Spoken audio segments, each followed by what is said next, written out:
Was Ant-Man the Wasp the right movie to come out after Infinity War? Find out on Super Dynamic Bros.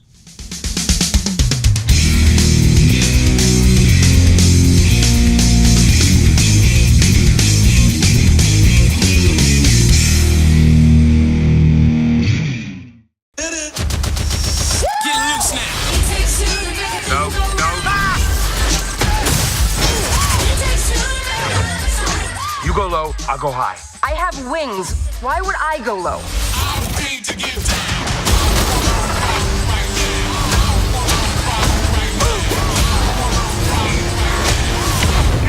We're gonna die. I don't wanna die. We didn't die!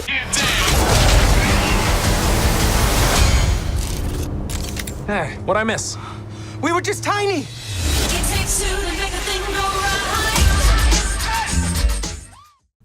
Hey guys, welcome back to Super Dynamic Bros. I am Michael Sarabona. I'm Isaiah Amato. And today we're going to be reviewing the next film in the MCU, Ant-Man and the Wasp. Ant-Man and the Wasp takes place 2 years after Civil War.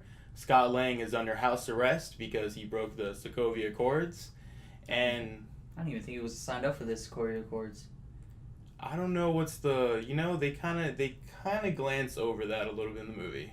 Yeah, they kind of wishy-washy, but yeah, at least they talked about it. At least the Sokovia Accords was brought up why he was arrested.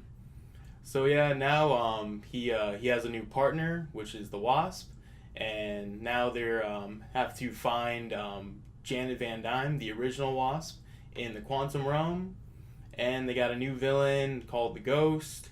And guys, it's a pretty good sequel. I liked it. Yeah. The first one was funny. I think this one elevates what you loved about the first one. Yeah, there's definitely like a lot of things that you liked about the first one. The comedy is back. The characters have all returned from the first one. Yeah, it's just like this was, I think, the right move to come after, like Infinity War. Because Infinity War is pretty dour and sorrow, while this one is a lot more upbeat, and the stakes not really that high. It's just a really fun movie. No, this is the second time an Ant-Man movie comes after an Avengers movie. Yeah. Which is weird. I never understood why they like to keep this trope up, but Because okay. we need it. Go ahead. Yeah, but this one, like you said, was nice, fun, action. Not really high stakes like Infinity Wars had, but this is something to hold us over after what we just experienced of Infinity Wars. Yeah, it's really good just like coming to walk it back into a Marvel movie. Have a pretty good laugh, enjoy it, have a really good time, and not have to worry about whole world ending like Infinity War. But yeah, obviously Paul Rudd comes back. He is fantastic as this role. He's continuing to show that he's much more than just a comedy guy. Mm-hmm. He's a star. He is the hero. I felt like this movie, well, of course, Ant-Man and the Wasp is not just Ant-Man 2. No. This one does focus a lot on the Wasp. And I do have to say that she is the standout character for me. No, she had a big part in this one. Because you see in the first movie where she has the experience, she has the skills to be the Ant-Man. Of course, father figure comes in and be like, no, wait, I gotta protect her. You're too dangerous. Let's get, Scott over here to do it. This one is like, you could really see, like, she's holding the team up, basically. To be honest, she's the most powerful player in the movie. Exactly. Yeah. And Angeline Levy does such a... That's her name, right? Yeah. I think it is. Yeah. Let's go with it. Yeah. But no, she does such a great job as the Wasp. Really, really kind of bringing that... Because the Wasp was a really classic Marvel character. And she really brings her to life and has a lot of cool action scenes with her. I love the fact that they really do focus more in this movie on the shrinking technology. Like just making things bigger, making things smaller. Like that's all of that is a lot of fun. No, they had a lot of fun with this one. Like I felt like they just went buck wild. Yeah. And just let's make everything big, small, big. The car big, small. The building big, small. Don't know how this is still holding intact, but let's just go with that. Yeah, it's a lot of fun because it's kind of like a Honey I Shrunk the Kids. Yeah. But in Marvel. But more unrealistic. Very unrealistic. And a lot of the supporting characters from the first one come back. Michael Douglas as Hank Pym, always fantastic. Michael Pena, funny as all hell. Steals almost every scene he's in.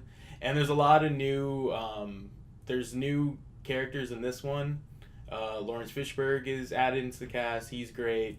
Walton Goggins is, you know him from The Hateful Eight. Like, he's always just a fun presence. The one gripe I do have about this movie, I did not like the villain at all. Ghost? Did not like Ghost. Yeah. Did nothing for me. I mean, it falls under the same old Marvel movies where they don't really focus heavily on villains per se. The majority of the time, they're just mostly about character development, character story. And I feel like this was one of those type of movies. But I just felt like her entire story, like her purpose of the story, really kind of, like, you could have taken it out of the movie completely, and the movie would have, like, felt the same. Yeah, you could have just done it mostly with this guy and just have him be like Walton Goggins could have been Goggins. just, you know, the main villain. Like, Ghost's story is just... Well, she was cool, though, to watch. Yeah, She but, was like, interesting. I just feel like they could have done a lot more with her than what they do in the movie. And I don't know, the actress just kind of... I felt like she just overacted in most of her line delivery and most of her scenes. Like, it just... I don't know, I feel like I've seen this Marvel villain before. You know, this is no Killmonger or Thanos. No. I think we kind of got spoiled this year with great Marvel villains. And Yeah, this is more of she's a not one of Walter them. Gillian. Anything from Iron Man series. Yeah, pretty much. But other than that, I think the pacing of this movie ran very well. The humor is just fully intact. Yeah, it's one of those Marvel movies where it's just a great time. It's a lot of fun to watch. No, you can watch it again and still laugh over the jokes they were playing Yeah. throughout the movie. But yeah, like you said, new characters came in. Michelle Pfeiffer, Oh yeah, Michelle Pfeiffer's in it. beautiful. Oh, love me some Michelle She still Pfeiffer. looks good to this age. Of course, she's my Catwoman. Oh, especially the aging wise, the aging in this movie is amazing. I I'm feel like they're telling getting you, better and better. Each time they do it, it gets better and better. Like, I feel like they could just do a movie just where all the old people is the age. That's how good it looks. Expensive as all hell, but it looks great. Oh, for sure. It's probably super expensive, but it's totally worth it. I just feel like they keep doing that for every time they cast like an elder actor. They just do that now. Yeah, good for they did it Robert Downey too. Yeah. Yeah. Robert Downey, Kurt Russell, Michael Douglas in the first Ant-Man. Like, yeah, it's a weird trend that they keep doing in these movies. But if you got the technology, you might as well use it. And the money. And the money. Well, I feel like it's your company, so you're really paying yourself to do the work. Yeah. Well, guys, this is definitely, you know, Marvel can't do wrong. This is definitely one of those you got to go rush out to go see in IMAX, in 3D, whatever the biggest format you got. So from our rating scale, from dynamic, delightful, decent, disappointing, and dreadful, I'm giving this one a delightful. I was gonna give it a dynamic. I'm giving it a dynamic only because it's a funny story, you know, it's lighthearted. Yeah. Good action. Gets A and B, and I didn't feel bored at all. I actually want to go see it again and again. Yeah. Would it have been super dynamic if it was a great villain? Of course. It's delightful for me because I just the villain just really kind of brings it down a little bit for me. You know what too? Like I had a lot of questions coming into this. Maybe seeing 1 to 2 trailers, and it answered all my questions, and I was satisfied when I left the theater. Yeah.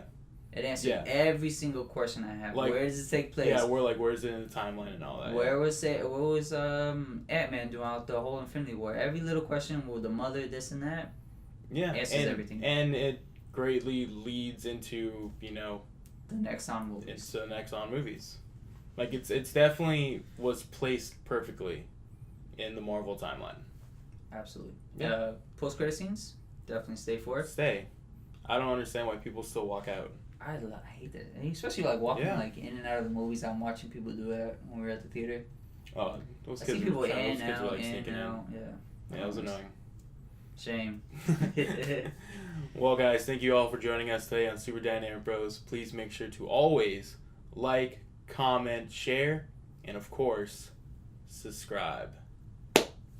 Ant-Man the Wasp.